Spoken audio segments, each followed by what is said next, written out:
They say that time heals, but I know that time only teaches us to live with pain. 10 years is not a long time to forget when my own son closed the door in front of me. That door is gone now, demolished along with the house last year, but I still see it every time I close my eyes. Gray with chipped paint, it slams shut with a thud that sounded like a judgment on my past life. My name is Lawrence Farrell. I am 67 years old, and for 10 of those years, I have not spoken to my own son. Not willingly, it must be admitted. Although now looking back, I realize it was for the best. It all started after Audra, my wife, died. 42 years together, and suddenly there was nothing. Cancer took her in 3 months. I watched her melt away and I couldn't do anything. The last few days she didn't even recognize me, and then there was silence. Ambrose, our only son, suggested I move in with them. It seemed like the only option at the time. Our old house in a working-class neighborhood in Albany was soaked with memories, every corner screaming Audra's absence.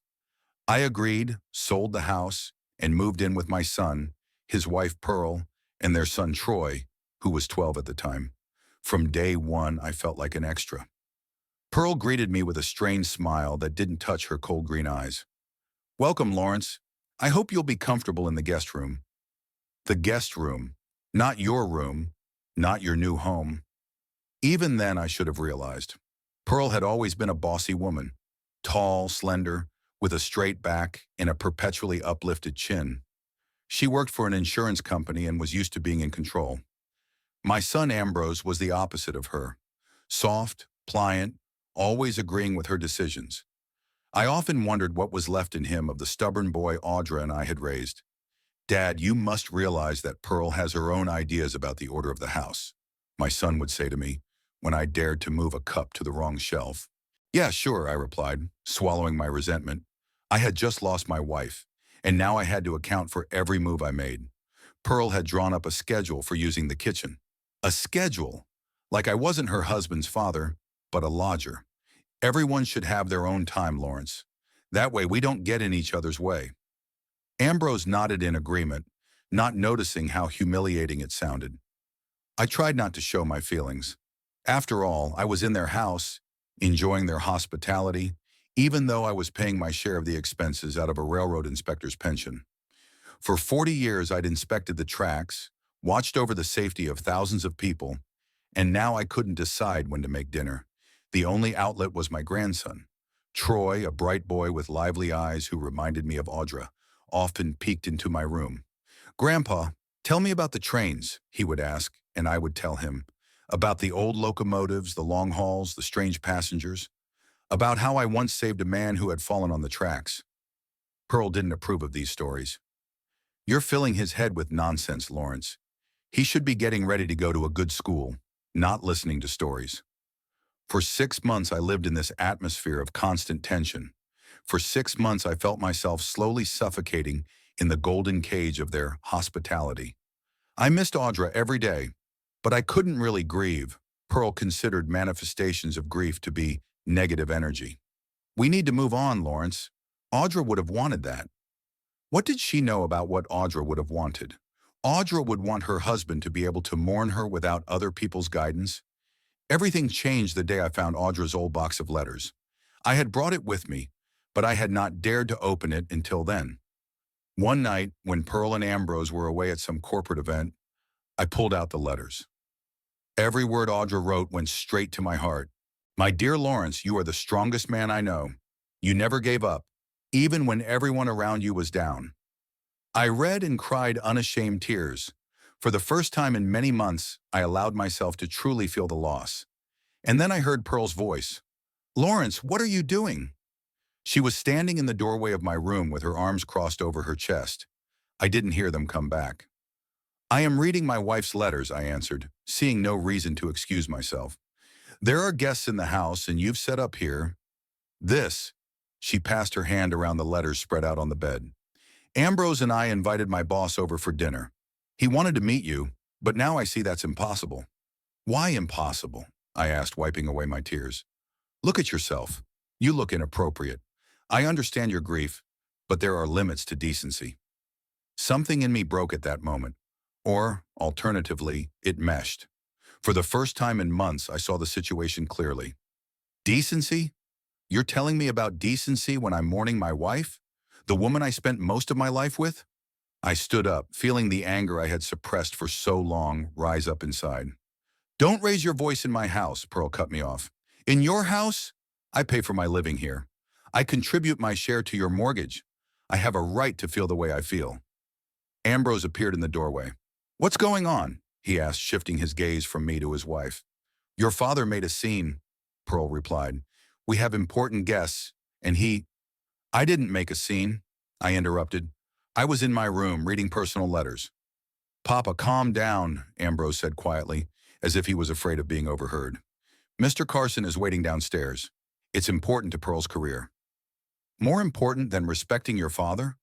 I looked straight into my son's eyes but saw only confusion and fear in them. Fear not for me, but for my wife's reaction. Dad, please, we'll talk later. No, Ambrose. We'll talk now. I've put up with this long enough.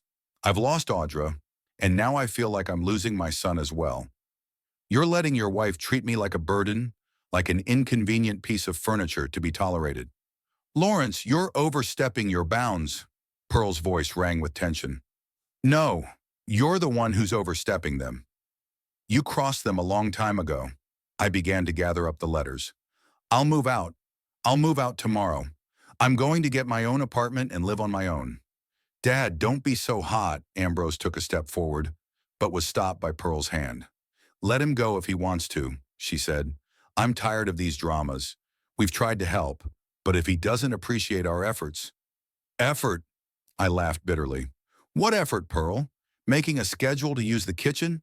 Or telling me when I can be sad for my wife? Ambrose turned pale. Dad, you're being unfair. Pearl works hard. She's stressed. And what am I having, Ambrose? A holiday?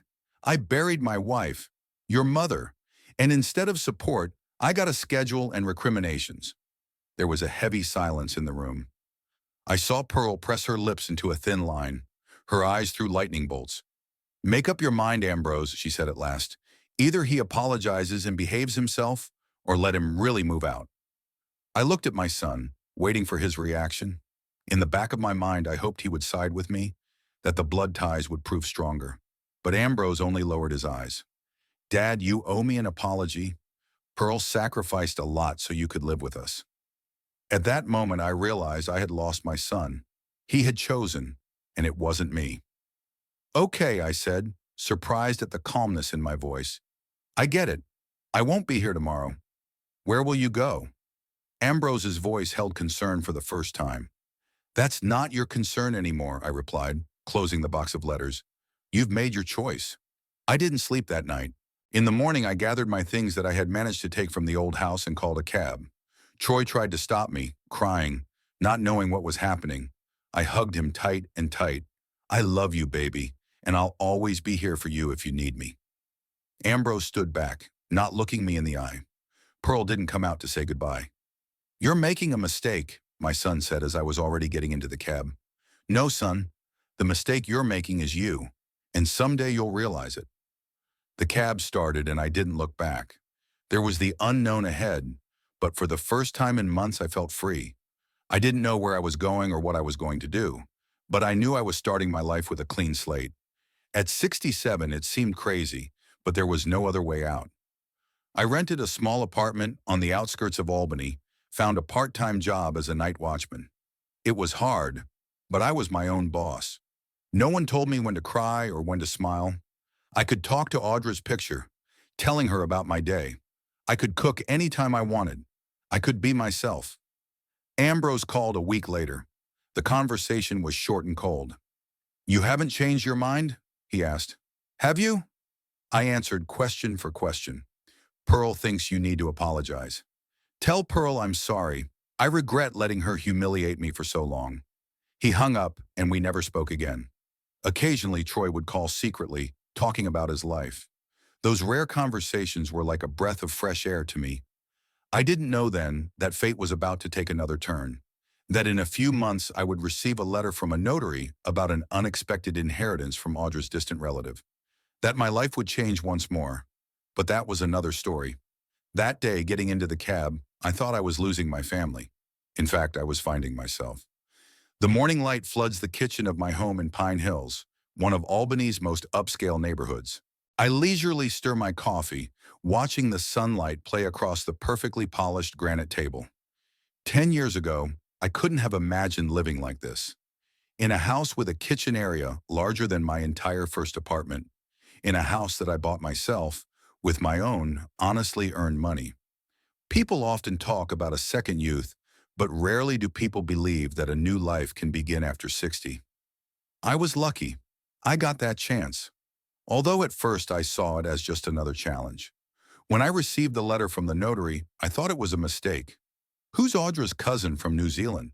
We'd never heard of him. But the fact remained that a certain Alfred Prince, a distant relative of my late wife, had left me a decent amount of money and a small piece of land on the outskirts of town. "He followed you from afar, Mr. Farrell," explained the notary, an elderly white man with bushy eyebrows. "Mr. Prince was never married. He had no children. He had great respect for Mrs. Farrell, though they never met. And when he learned of your situation—" "How could he have known?" I interrupted, still in disbelief. "Mr. Prince had his ways. He was shall we say, an eccentric man, but very observant. I accepted the inheritance with gratitude and a certain amount of bewilderment. The sum was not astronomical, but enough to give me time to think. I left my job as a night watchman and wondered what to do next. As a child, my grandmother taught me how to cook. She was originally from Louisiana and knew a thing or two about spices. The right seasoning can turn the simplest dish into a royal meal, she would say, showing me how to mix different herbs and spices. Over time, I began experimenting on my own, creating my own blends. It was just a hobby, a way to relax after a hard day's work on the railroad. But now, with a little capital and free time, I decided to turn the hobby into a business. On an inherited plot of land, I built a small spice shop. I named the company Taste of Odra.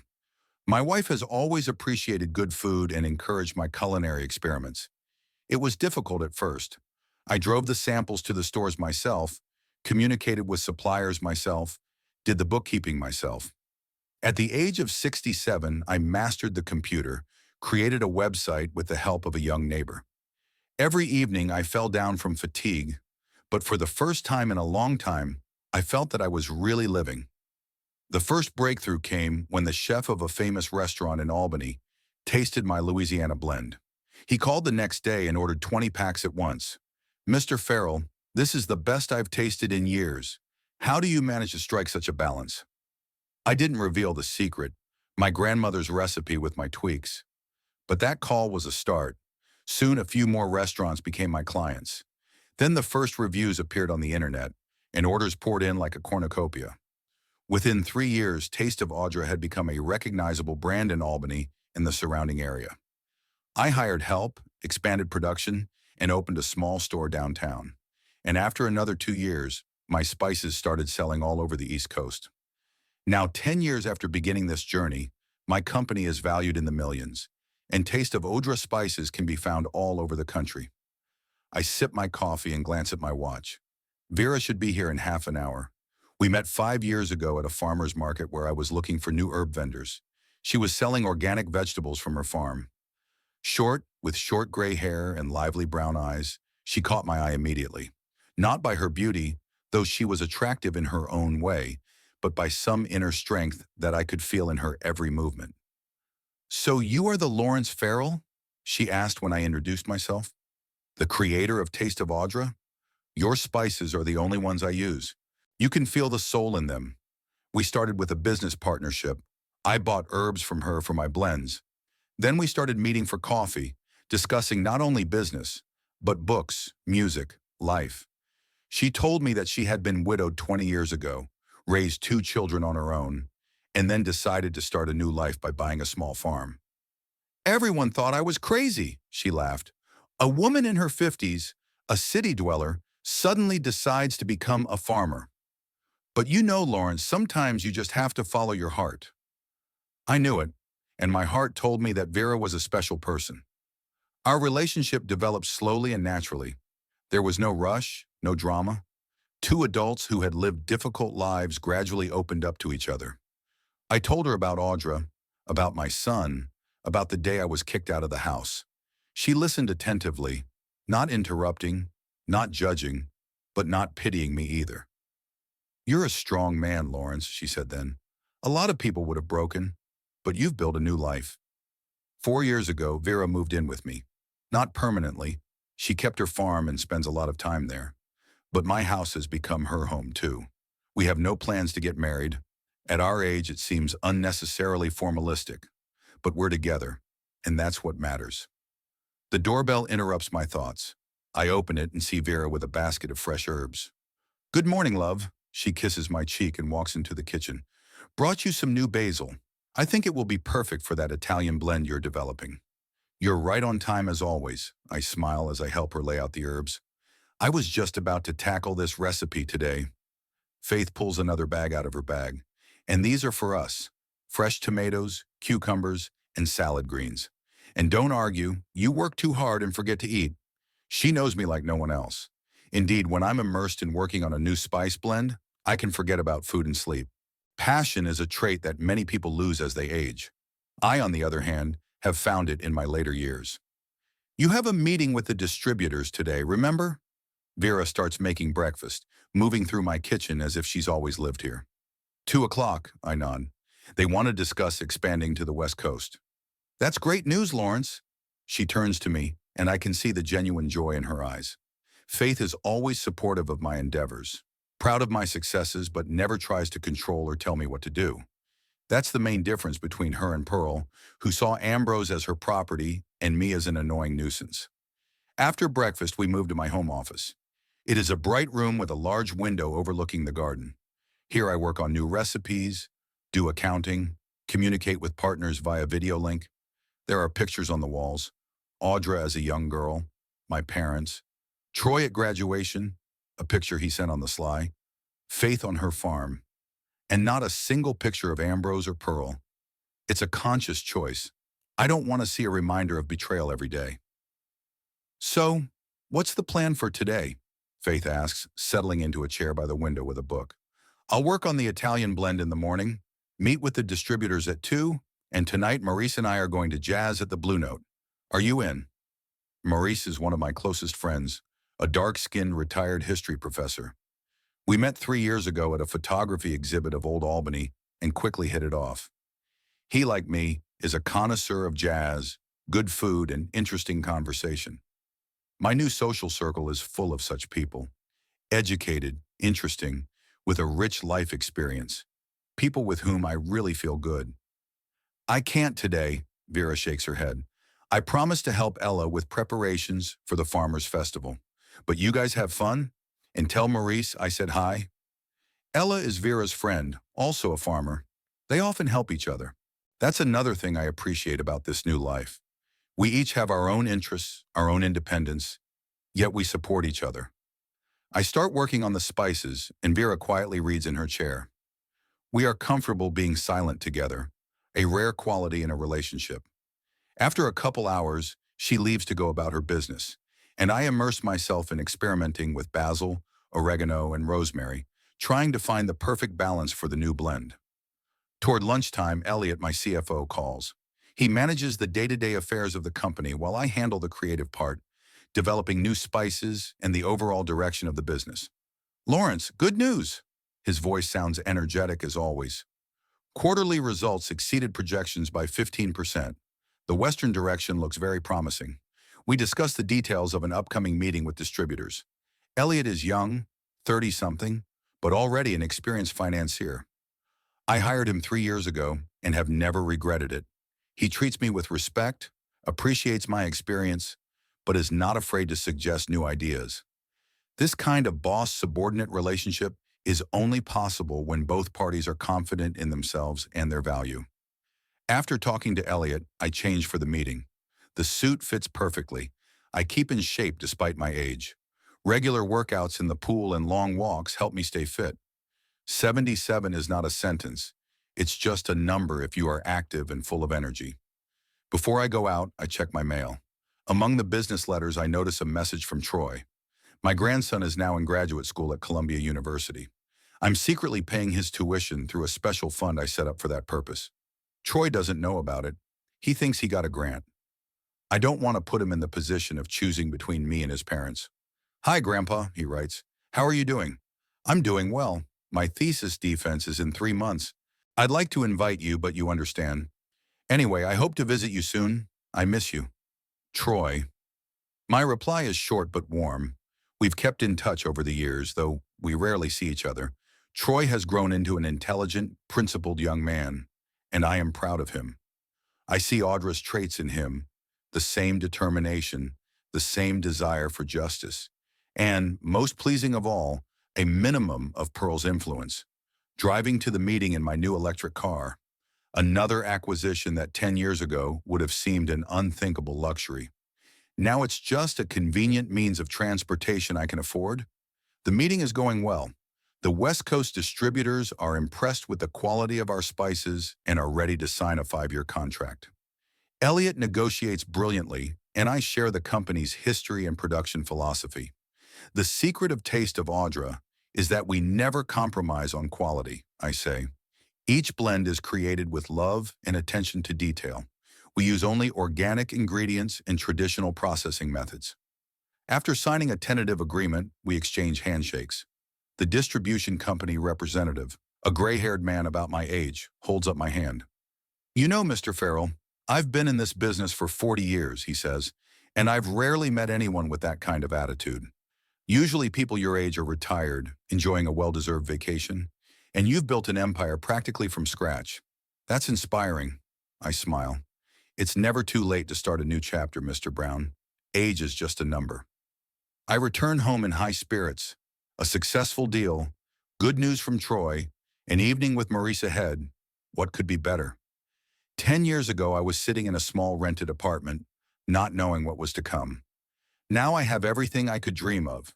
A successful business, a woman I love, true friends, a beautiful home. Sometimes I think I should thank Pearl and Ambrose. If they hadn't kicked me out then, I never would have found the strength to start over. Never would have built this new happy life. Never would have realized what I was capable of. Ironically, when I lost my family, I found myself, and it turned out to be the most rewarding deal of my life. Sunday morning was unusually quiet. Vera had left for the farm the night before to prepare the greenhouses for the coming cold weather. I didn't mind the solitude. Sometimes you need it to gather your thoughts. Besides, I had plans. The new spice mix for the fried fish needed to be finalized. I was just finishing breakfast when the doorbell rang. Strange. I wasn't expecting anyone, and my friends usually let me know about visits in advance. Glancing at the intercom monitor, I felt my heart skip a beat. Ambrose and Pearl stood on the doorstep. 10 years. 10 years I hadn't seen my son except for occasional pictures from Troy. And here he was, in front of my house, with the woman who had once kicked me out of her life. My first impulse was not to open the door, pretend I wasn't home. But that would have been cowardly, and I'd long since stopped being afraid. I opened the door and met my son's gaze. Ambrose had aged. At 45, he already had deep wrinkles around his eyes and gray on his temples. He looked haggard, and there was uncertainty in his gaze. Pearl, on the other hand, still seemed collected and cool, though the years had not spared her, the hard lines around her mouth showing her age. "Hello, Pa." Ambrose's voice trembled. He shifted from foot to foot, as he had done as a child when he was guilty of something. "Lawrence," Pearl nodded. She surveyed the front of my house with poorly concealed surprise. Apparently, she hadn't expected that an old man's father could live in a mansion in an upscale neighborhood. "What a surprise," I didn't try to hide the irony in my voice. "To what do I owe this visit? May I come in?" Pearl took a step forward, clearly expecting an affirmative answer. Such self-assurance had always been a trait of hers. She was used to people obeying her wishes. I paused, savoring the moment. 10 years ago, she'd closed the door in front of me. Now I could do the same. But I wasn't her. "Come in," I stepped back, letting them into the spacious hallway. They entered, looking around with undisguised surprise. Marble floors, antique furniture, paintings on the walls. My house looked like an illustration from a magazine about luxurious living. I watched their faces change, their disbelief changing to envy, especially Pearl's. Impressive, she pronounced, taking off her coat. You've settling in nicely, Lawrence. Yeah, not bad. I deliberately didn't explain the source of my wealth. Let them guess. Come into the living room. Coffee? With pleasure, Ambrose replied, still avoiding a direct look. The living room impressed them even more. The panoramic windows overlooking the manicured garden, the fireplace, the expensive furniture, all spoke of the wealth of the host. I watched their reactions with some schadenfreude. Petty, yes, but after 10 years of silence, I deserved this little treat.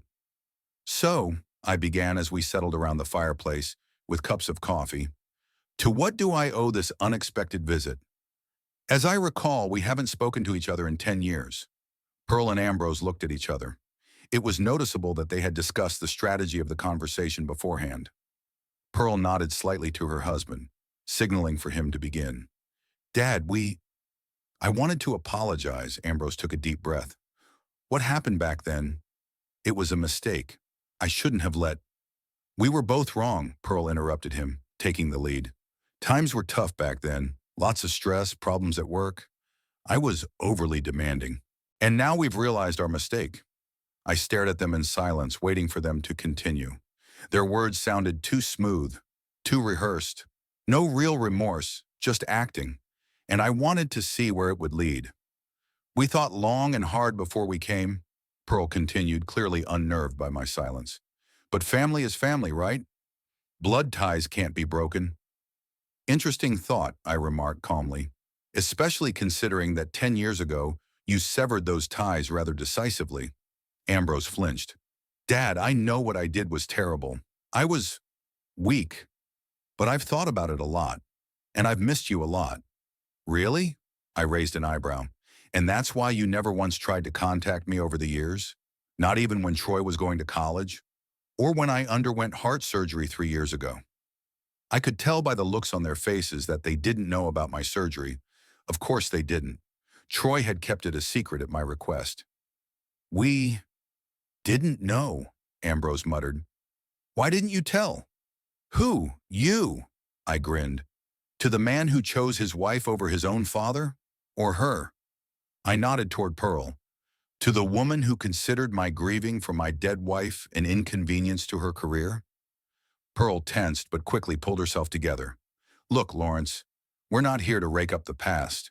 We want to move forward, to start over, as a family. Like a family, I repeated thoughtfully. Interesting. And what exactly made you think of family values right now? After 10 years? After you found out I was succeeding? Ambrose turned pale. Dad, it's not… No? I leaned forward. Then tell me, son, how are things going at your company? I heard that the last project fell through, that the investors backed out of the financing. Now Pearl had gone pale as well. Where did you… I have my sources, I shrugged. In the business world, news travels fast, especially bad ones. I was actually told by Troy in one of our secret conversations. His parents lost almost everything. Ambrose had been laid off after layoffs at his firm, and Pearl's luxury real estate business project had failed because of the economic downturn. They'd gotten into debt, mortgaged the house, and were now facing bankruptcy. It's a temporary hardship, Pearl retorted. Everyone has ups and downs. Of course, I agreed. It's just a strange coincidence that you didn't think about me for 10 years, and then as soon as you were on the verge of financial ruin, you suddenly realized your mistake and decided to reunite with your family? There was a heavy silence in the room. Ambrose stared at the floor, avoiding my gaze. Pearl pressed her lips into a thin line, a sure sign of her irritation. You've always been perceptive, Lawrence, she finally said. Yes, we are going through a difficult period. But does that cancel our desire to make up? It doesn't, I agreed.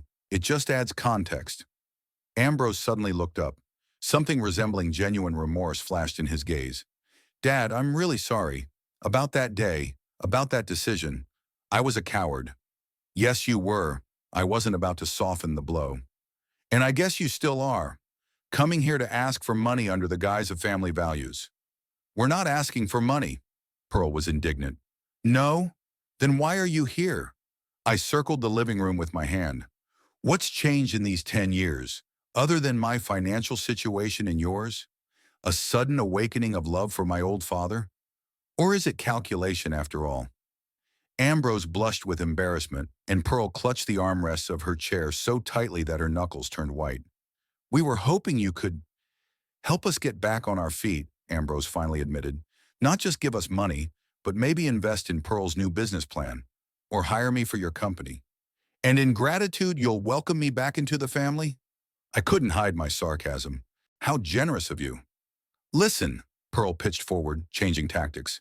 Now her voice sounded almost pleading. We made a mistake, I admit it. I was too strict, too demanding. But can't we be given a second chance? For Troy's sake, if not ours. The mention of a grandson was a low blow. They knew how attached I was to the boy, even despite the years of separation. Leave Troy out of this. My voice grew harsher. He's a grown man, and he decides for himself who he wants to associate with. He's our son, Pearl raised her voice, and he's suffering from this rift in the family too. Really? I pulled out my phone and showed them the latest message from Troy. Strange, he hasn't mentioned it to me. On the contrary, he seems quite happy with our secret communication. Pearl stiffened. Secret? Oh yes, I smiled. Troy and I have kept in touch over the years. You didn't know. He'd call me from school, write to me from a secret address. And now that he lives apart, we see each other regularly. It was another blow to them, further proof of their failure as parents. Why didn't you tell us? Ambrose's voice shook with resentment. For the same reason Troy didn't tell us. He knew you'd forbid it, especially her. I nodded toward Pearl. He told me how you reacted to even the mention of my name. Pearl turned even paler. Her eyes were a mixture of anger and fear. She was losing control of the situation, and this was what she feared most. Lawrence, we come in peace. She tried to steer the conversation back to a constructive direction. Whatever happened in the past, we can start over. As adults. As a family. I looked at them and saw through them.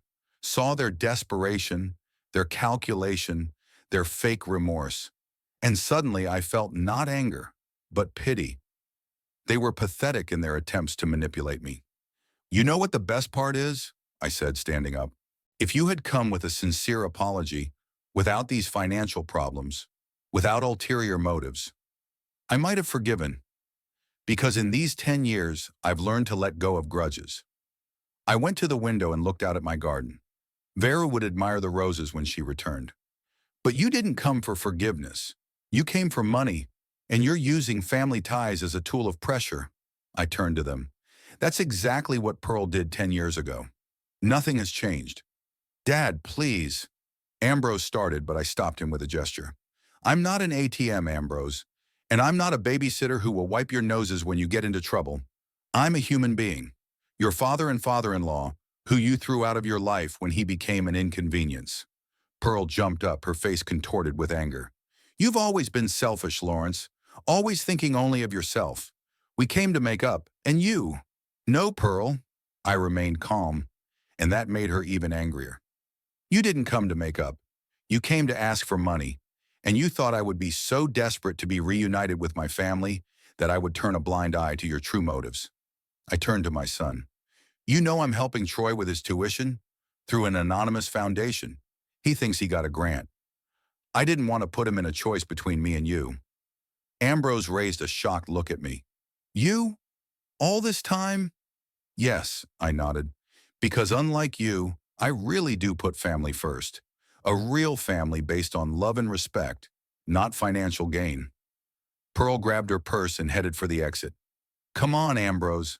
There's nothing for us to do here. But Ambrose didn't move. He looked at me, and in his eyes I could read a mixture of shame, remorse, and maybe a glimmer of understanding. Dad, he stammered, choosing his words. I really missed you. Even if I came here for the wrong reasons, I still missed you. I looked at my son and saw him as the little boy I once taught to ride a bike. But that boy had grown up long ago and made his own choices. I missed you too, Ambrose, I said quietly, but that doesn't change the fact that you came here for selfish purposes. And I can't ignore that. Ambrose! Pearl was already standing at the door, her voice ringing with tension. My son hesitated. Like 10 years ago, he stood at a crossroads, choosing between his wife and his father. Go, I said. You already made your choice long ago. Ambrose stood up slowly. I'll call you, he said uncertainly. Don't. I shook my head. If you ever come here without her, without ulterior motives, just as a son to his father, I'll be here. Until then. Ambrose nodded, understanding the understatement. He turned and went to the door where Pearl was waiting for him. We made a mistake earlier, she said suddenly, turning to me. But now we're ready to welcome you back into the family.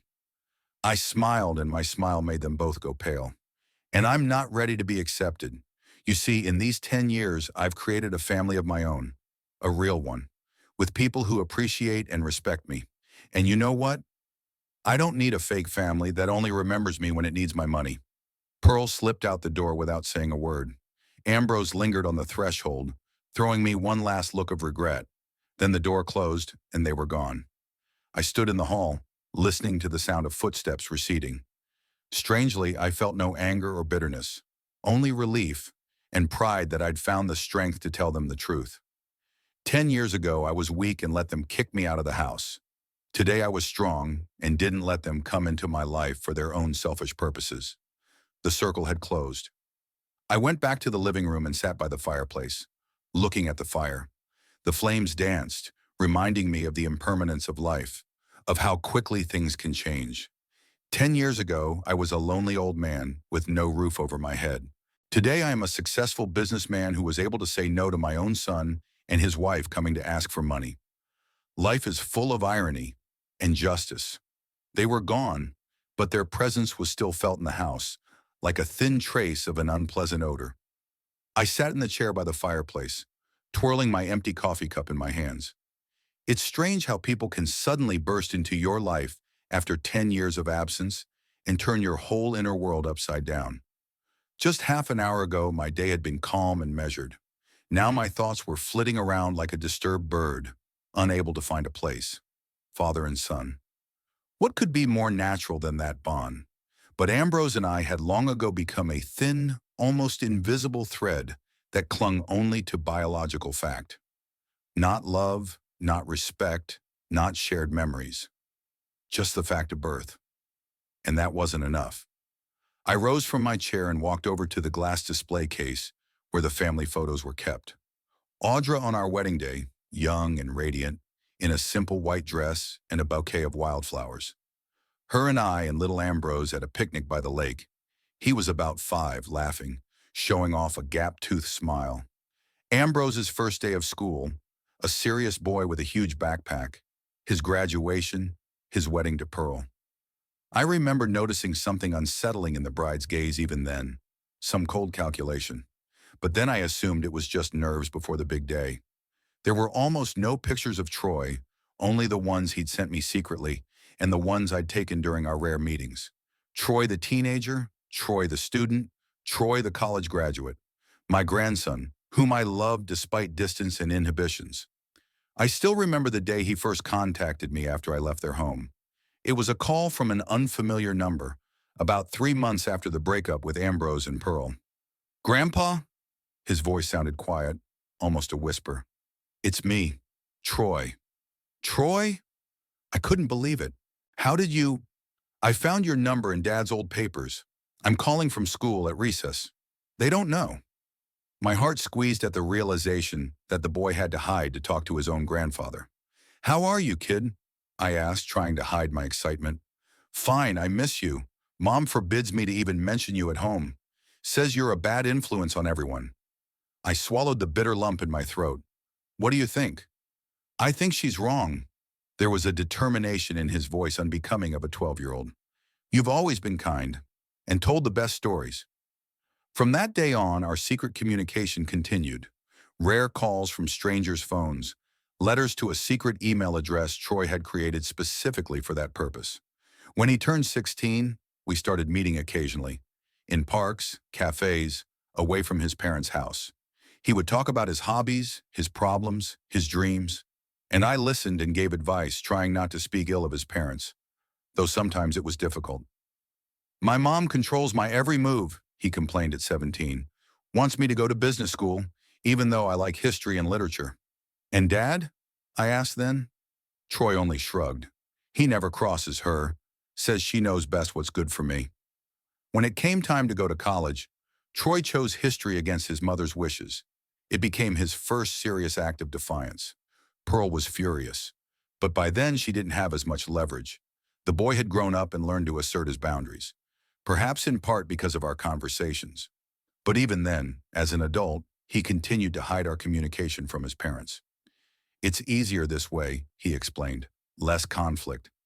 And then when he was applying to Columbia University's graduate program, the issue of payment came up.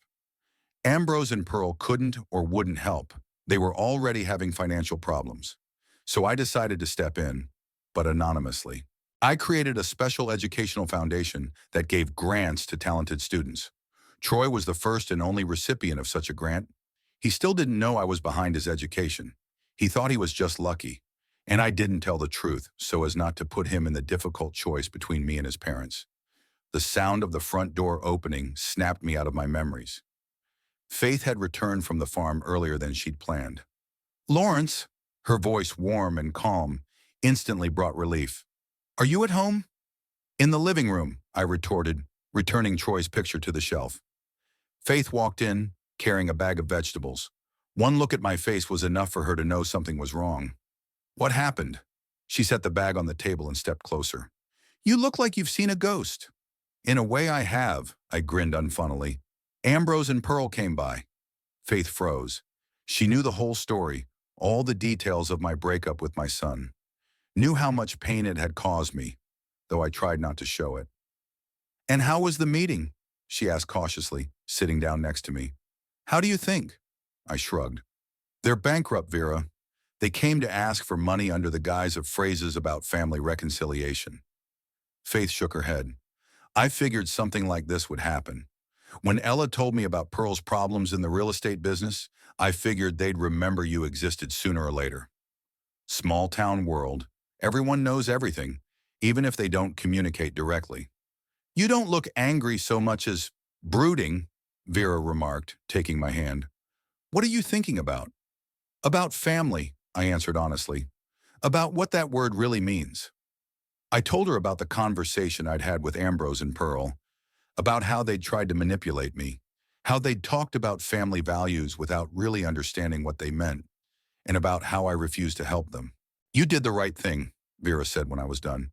"They weren't genuinely remorseful. They were just in a desperate situation." "I know," I sighed, "but part of me still feels guilty. This is my son, after all. The son who chose his wife over you 10 years ago," Faith reminded me gently, "and would do the same now if circumstances hadn't changed." She was right, of course. Ambrose hadn't changed over the years, still letting Pearl make all the decisions, still hiding behind her back from responsibility. A pathetic sight for a man his age. "What about Troy?" Faith asked. "Do they know about your communication?" "They know now," I nodded. "I told them. Maybe for nothing. I don't want the boy to get in trouble because of me."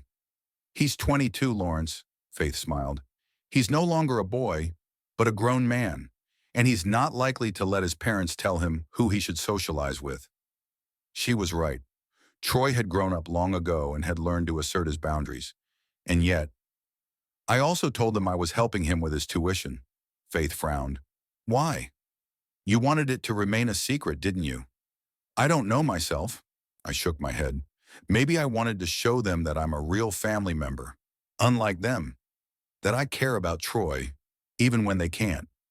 Or maybe he wanted to hurt them," Faith suggested without judgment in her voice. I wondered. Perhaps there was some truth to that. Part of me wanted them to feel shame for failing to provide their son with an education while their rejected grandfather did. "Perhaps," I admitted. "Not the most honorable sentiment, is it?" Faith shrugged. "You're a human being, Lawrence, with all the human frailties and emotions. It would be strange if you didn't feel resentment after all they've done." Her acceptance, her understanding, was what made Vera so special. She didn't require me to be holy or flawless, accepted me with all my imperfections. "I'm thinking about telling Troy the truth," I said after a pause. "About the foundation, about who's really paying for his education." "Why now?" Faith asked. "Because there's no point in hiding anymore. Ambrose and Pearl already know. And then, I think he's old enough to understand my motives. Faith thought for a moment, then nodded. Yeah, I guess it's time. But be prepared for the possibility that he might take offense at the deception, even if well-intentioned. I understand. The thought had bothered me ever since I'd set up the foundation. But I'd rather he hear the truth from me than from his parents. We sat in silence for a while, each immersed in our own thoughts. It was starting to get dark outside the window, the first stars appearing in the clear fall sky. You know what's weird? I finally uttered. 10 years ago, when they kicked me out of the house, I thought I was losing my family. Now I realize I've actually gained one. Faith looked at me questioningly. True family isn't necessarily those you're related to by blood, I continued. It's those who are there for you in times of need, who support your dreams instead of trying to bend you to their expectations, who love you for who you are, not what they want you to be. I took her hand. You, Maurice, Elliot, my other friends, you've become my real family. And Troy, of course, the boy who risked the wrath of his parents to keep in touch with his old grandfather. Faith smiled, her eyes glistening with unshed tears. You became my family too, Lawrence, a family I chose for myself. We embraced, and in that moment I felt a peace I hadn't felt in a long time. Whatever the motives behind Ambrose and Pearl's visit, it made me realize how rich my life had become since their betrayal.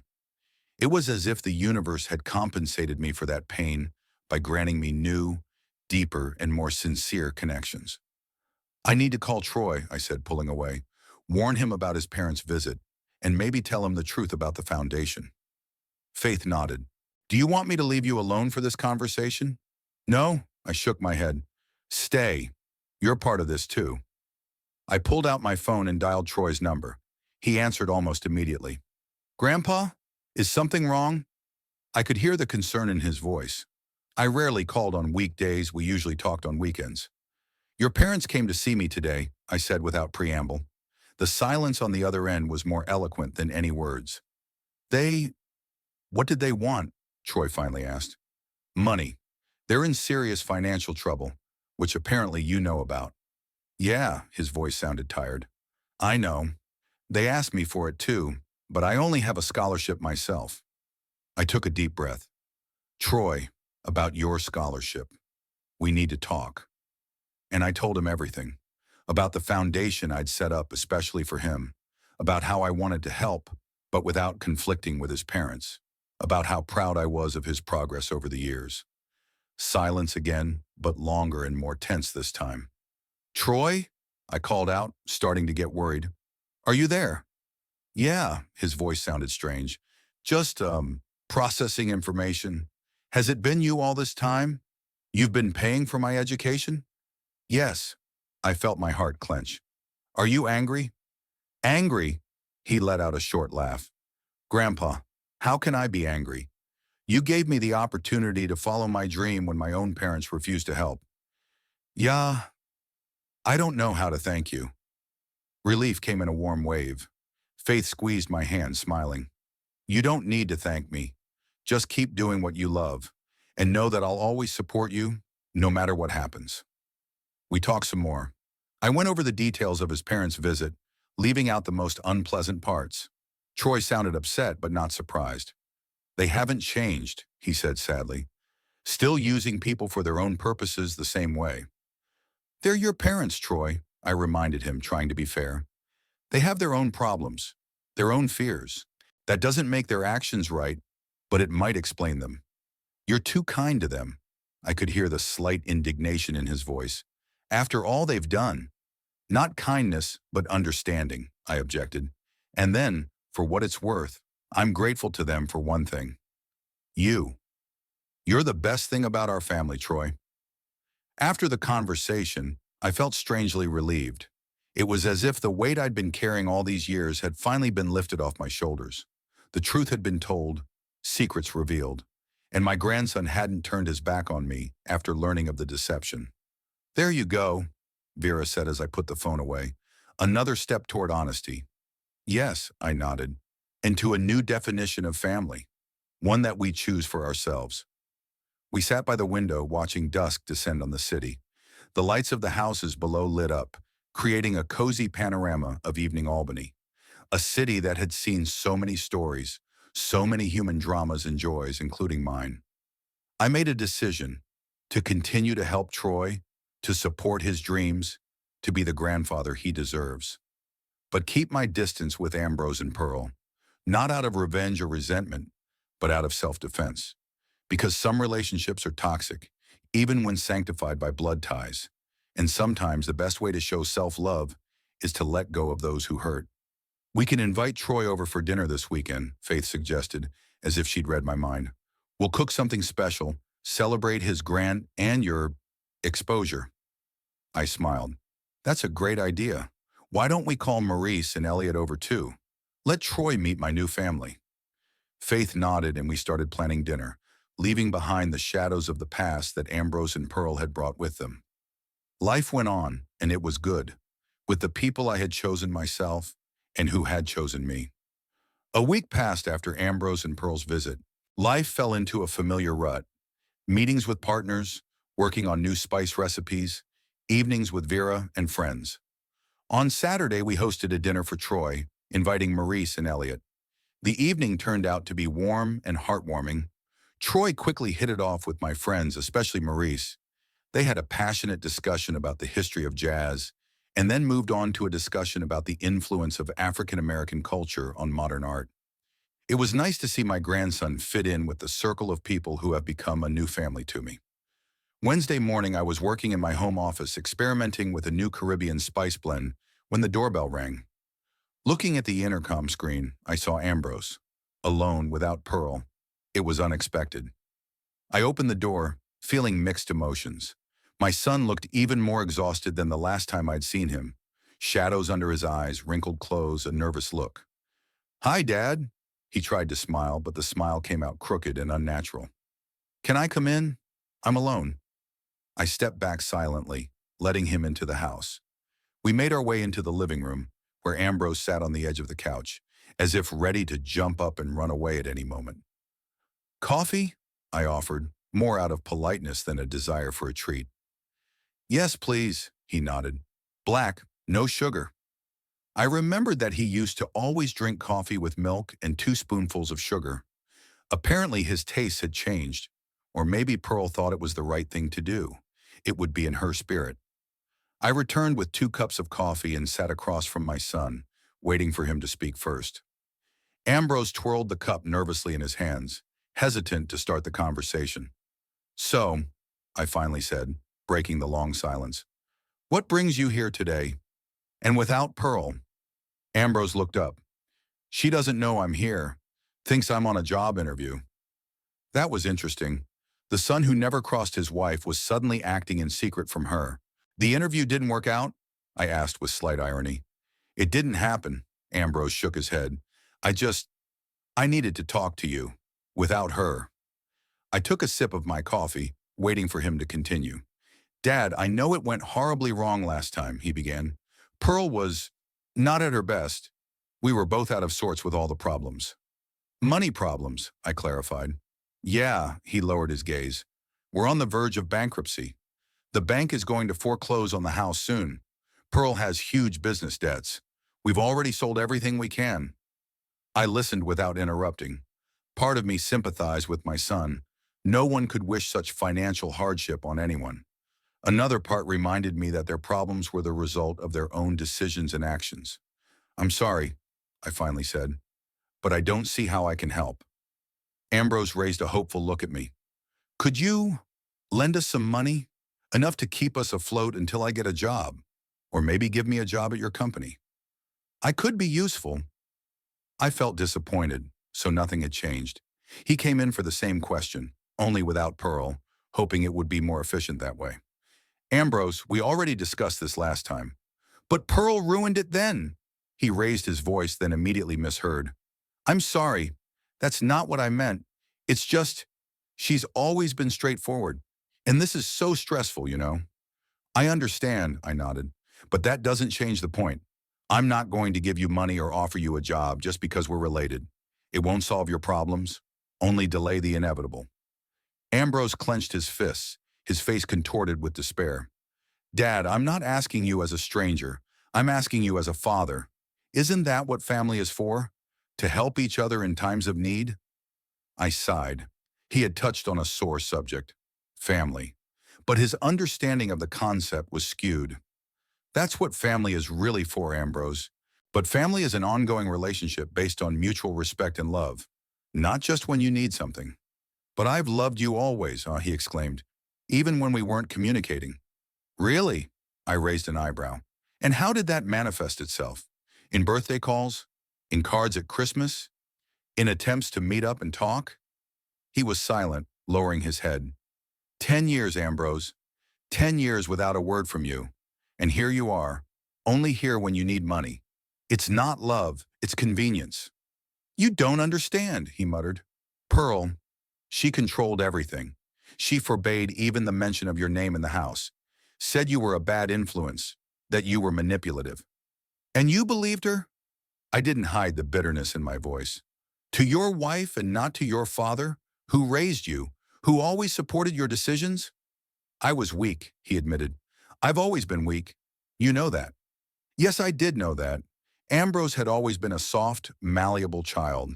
In high school, he was easily influenced by his peers. In college, his girlfriends used him all they wanted. And then Pearl had come along, and he'd obeyed her completely, as if he'd lost his own will. That's no excuse, son, I said quietly. Being an adult means making your own choices and taking responsibility for them. You chose Pearl over me back then. It was your choice, not hers. I know, he looked genuinely remorseful, and I regretted it every day, especially when I saw Troy sneaking around with you. So he knew about our meetings with Troy.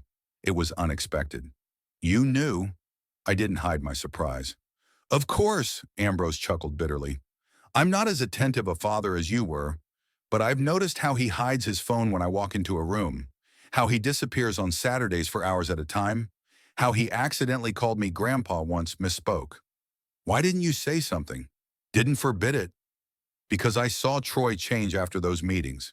He'd come home happy, inspired, told some stories about trains that he could only hear from you. And I was jealous. Jealous? That admission caught me off guard. Yes, Ambrose looked ashamed. I was jealous of my own son because he had a relationship with you that I didn't, because he was brave enough to stand up to Pearl, and I wasn't. At that moment, I felt something I hadn't expected. Pity for my son.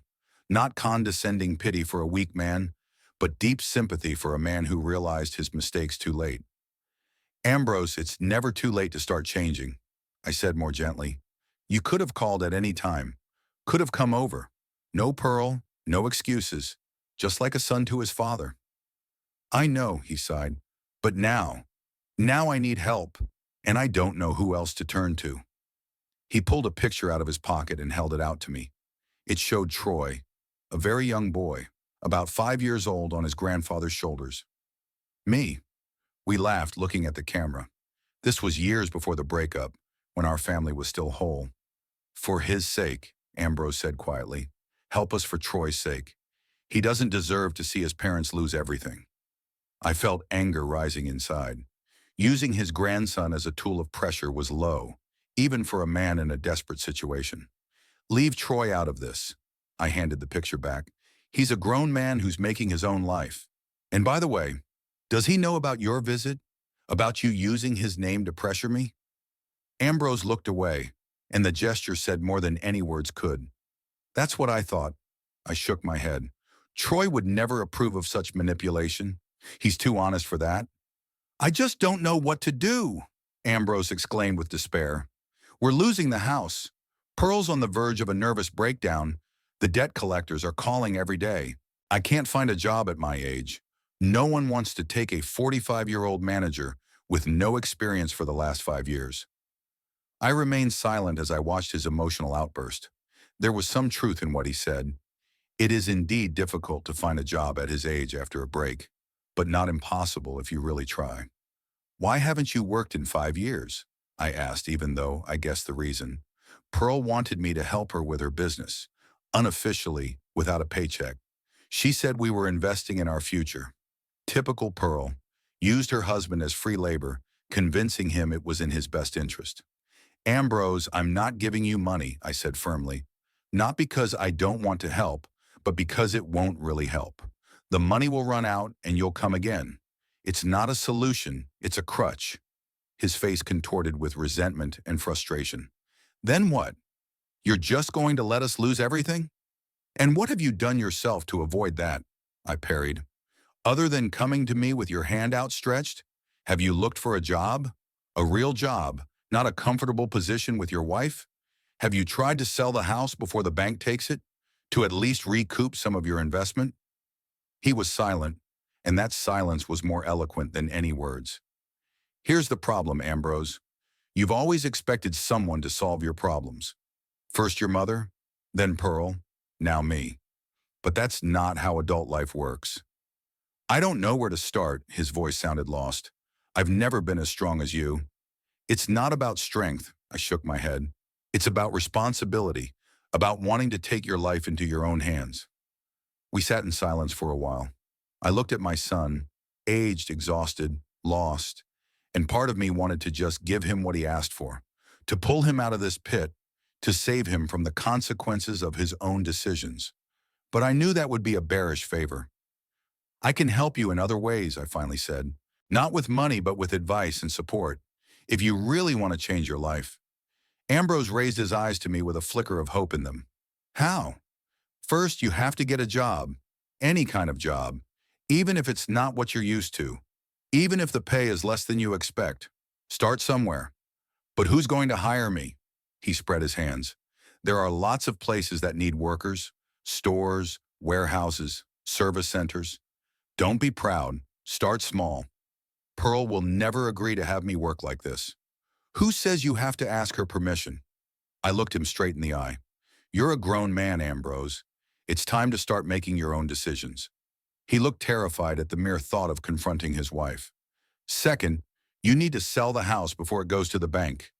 Yes, you'll lose in value, but it's better than losing everything. Pearl won't want to move to a smaller house.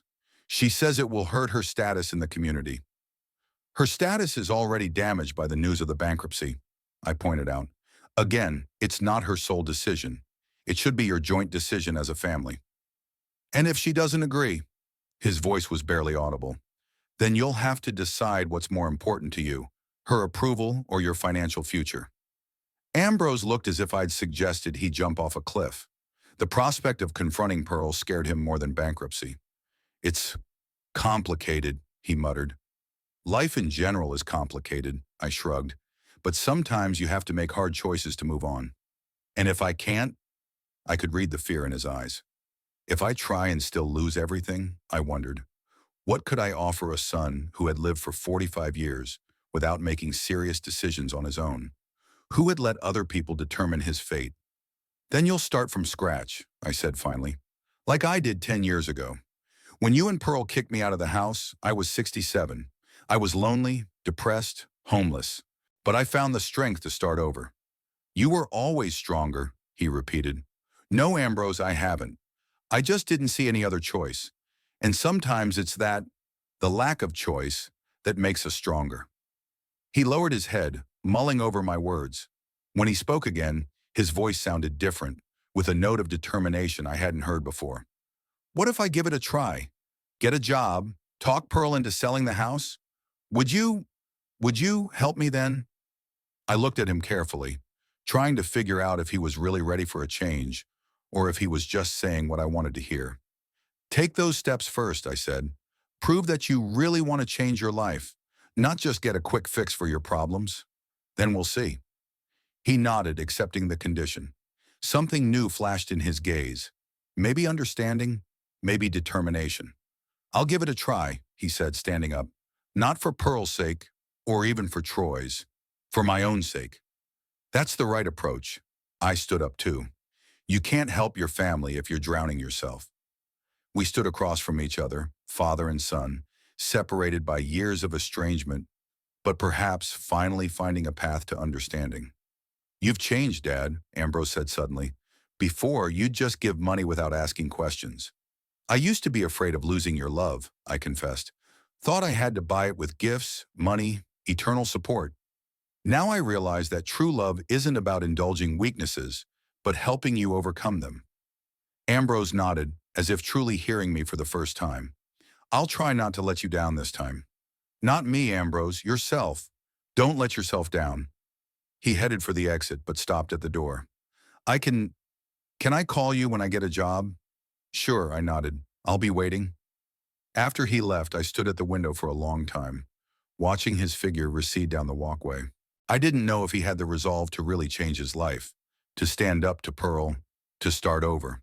The likelihood was slim, given all his previous life. But something in his eyes at the end of the conversation gave me hope. Maybe sometimes a man needed to hit rock bottom before he could finally push himself up and resurface.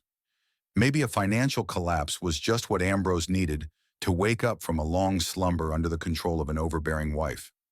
Or maybe I was just wishful thinking, fatherly hoping my son would finally grow up at 45. Whatever the case, I was comfortable with my decision. I didn't give him a fish, but I did offer to teach him how to fish. It was up to him now. A real family is built on love and respect, on mutual support and honesty, not on financial gain, not on manipulation, not on a sense of duty. And if Ambrose ever realizes that, maybe we'll still have a chance to be a real family. And if not, well, I'd learned to live without him 10 years ago, and I could go on from there. It was a month after Ambrose's visit. Fall was giving way to winter, the trees were bare, and in the mornings a thin layer of frost covered the ground. I love this time of year when nature slumbers before its winter sleep, and the anticipation of the coming holidays hangs in the air. In my youth, I hated the cold, but as I grew older, I began to appreciate this time of peace and reflection. A lot has changed in the past weeks. Ambrose had indeed found a job, not a prestigious or high-paying job, but a stable position with a logistics company. He called me 2 weeks after our conversation, voice sounding both proud and embarrassed. "It's not what I'm used to," he said, "but it's honest labor, and my superiors appreciate my punctuality." "That's a good start," I replied, genuinely proud of his first independent step in years. Things were more complicated with Pearl. As I suspected, she took her husband's new job as a personal insult. She says it's demeaning to work in a warehouse after a position at her firm, Ambrose recounted during our last phone conversation. But I explained to her that we have no choice. The bank had already started foreclosure proceedings on the house. "And what did she decide?" I asked, even though I already guessed the answer. "She doesn't want to sell the house." His voice sounded tired. "Says she'll find a way to get out of it, that her reputation wouldn't survive a move to an apartment or a smaller house." Typical Pearl, clinging to the appearance of well-being to the last, even when reality was already knocking on the door. That day, I made my final decision, a decision I'd been nurturing since my son's first visit. I called Troy and invited him to a special dinner the following Saturday. "You can stay the weekend if you want," I added. "There will be Faith, Maurice, Elliot, and a couple of other friends. I want to get all the people I care about together." Troy agreed without hesitation. Unlike his father, he'd always been decisive and forthright. "It would be my pleasure, Grandpa. Is there anything I can bring?" "Just yourself and good cheer," I replied. "I'll take care of the rest." Ambrose was the next caller. I invited him too, but on a condition. "No Pearl," I said firmly. "This is my house, and I choose who I invite into it." There was silence on the other end of the line. I could almost see him struggling with himself, with his fear of his wife's reaction, with his habit of obeying. "Okay," he finally answered, and there was a new note of determination in his voice. "I'll come alone." On the day of the dinner, I'd been on my feet since morning, cooking, decorating the house, checking every little detail. Faith helped with the serving, throwing concerned glances at me from time to time. "Are you sure this is a good idea?" she asked, setting the glasses down. "Bringing them all together after everything that's happened?" "Absolutely sure," I nodded. "It's time to set the record straight, to define the boundaries and rules for our future communication." She smiled, shaking her head understandingly. "You've always been a strategist, Lawrence, even in personal relationships. Age teaches you to plan ahead." I winked at her. "Especially when there's not much time ahead." Faith playfully tapped me with a towel. "Don't you dare say that. You've got at least 20 more years ahead of you." 50 with you." I hugged her, breathing in the familiar scent of her hair. How lucky I was to find this woman at the end of her life. The guests started arriving around 6 in the evening. Maurice was the first to arrive, punctual as always, with a bottle of fine wine, followed by Elliot and his wife Janet, then my business club friends. Troy took the train from New York and arrived at 6:30, radiant and full of energy. Ambrose was the last to arrive, glancing around nervously, as if expecting to see Pearl around every corner. I watched as my son awkwardly introduced himself to my friends, as Troy happily hugged his father, whom he hadn't seen in a long time. Ambrose looked different, still unsure of himself, but somehow more collected, more present. Work was clearly doing him good. Dinner passed in a warm, relaxed atmosphere. Maurice told funny stories from his teaching days. Elliot shared business news. Troy talked enthusiastically about his dissertation. Ambrose listened more than he spoke, but occasionally he entered the conversation with unexpectedly interesting remarks. After dessert, I asked everyone to go into the living room for coffee. When everyone was seated, I stood in front of the fireplace, feeling it was time for the speech I had been preparing all month. I've gathered you here today for a special occasion, I began, circling the faces of those present. In recent weeks, events have occurred in my life that have caused me to reflect on the importance of family. I noticed Ambrose tense up and Troy straighten in his chair. 10 years ago, I lost my family in the traditional sense of the word. But over the years, I've found something more. A family based not on blood ties, but on mutual respect and genuine affection. Vera smiled at me, her eyes glowing with warmth. Each of you is dear to me in your own way. Vera, who has become my support and joy. Maurice, with whom we share a love of jazz and philosophical conversations. Elliot, whose business acumen and loyalty have helped my business thrive. Janet, whose culinary advice makes my spices even better. And Troy, I looked at my grandson, feeling a lump rise to my throat. Troy, who risked the wrath of his parents to keep in touch with his old grandfather, who proved that true affection overcomes all obstacles. Troy smiled, slightly embarrassed but clearly touched. And finally, Ambrose, I turned to my son, noticing how he flinched at the sound of his name. My son, from whom we have been separated for many years, but who may have finally found his way. Ambrose lowered his eyes, but I could see his lips trembling. I've invited you all here today to announce a decision I've made after much deliberation. I paused, gathering my thoughts. What I was about to say would change the dynamic of our relationship forever. In recent weeks, Ambrose and Pearl have found themselves in a difficult financial situation. They came to me for help, and after many sleepless nights, I noticed Ambrose catch his breath, how his shoulders tensed. I have decided to help, but on my terms. A subtle movement swept through the room. Someone exhaled, someone pitched forward listening. First, I'm setting up a trust fund for Troy, a fund that will provide for his education for the rest of his life, should he wish to continue learning. One that will give him startup capital for his own business when he's ready. One that will protect his future. Troy opened his mouth, clearly about to protest, but I gestured for him to stop. It's not up for discussion, grandson. I've done this secretly long enough. Now I want it to be official. You've earned it. Second, I turned to Ambrose. I'm willing to help you and Pearl out of a financial hole, but on a condition. I'll pay the most urgent debts and help with the down payment on a new place, smaller and more modest than your present home. But I won't put a dime in your hands. Everything will be paid through my attorney, with full transparency and accountability. Ambrose nodded, his face expressing a mixture of relief and embarrassment. Third, and most importantly, my voice became firmer, I'm setting clear boundaries. Pearl will not cross the threshold of this house until she apologizes sincerely, not for money, not for gain, but because she truly understands she was wronged. Given her character, I doubt that will ever happen, but the door remains ajar.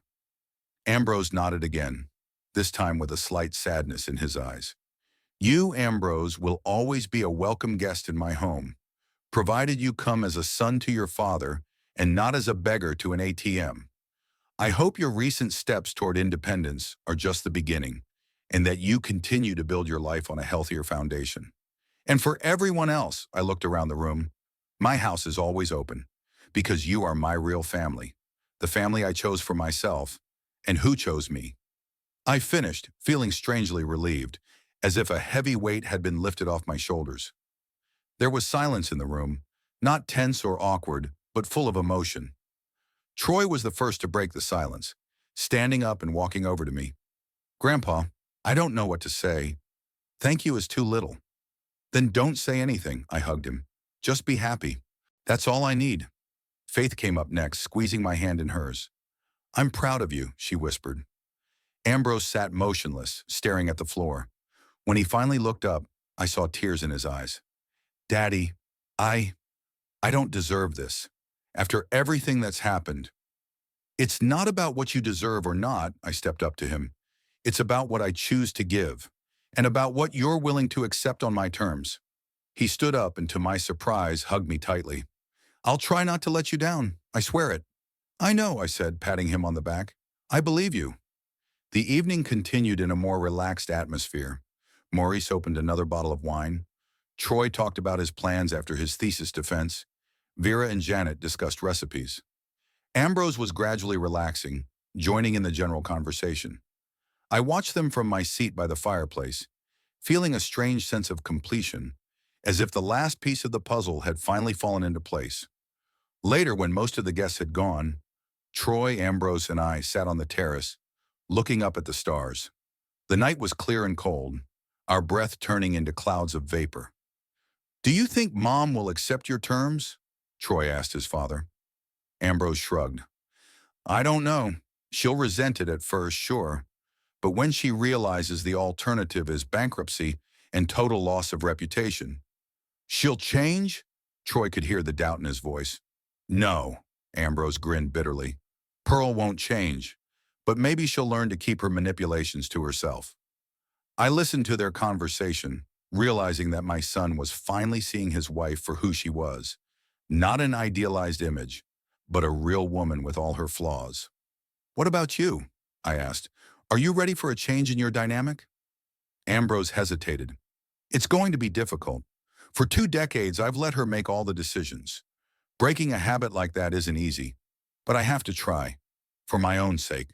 And for Troy's sake." Troy put his hand on his father's shoulder. "I'm with you, Dad, no matter what happens." I looked at them, father and son, so different and so similar at the same time. Ambrose may never become as determined and independent as his son, but the very fact that he was trying to change already deserved respect.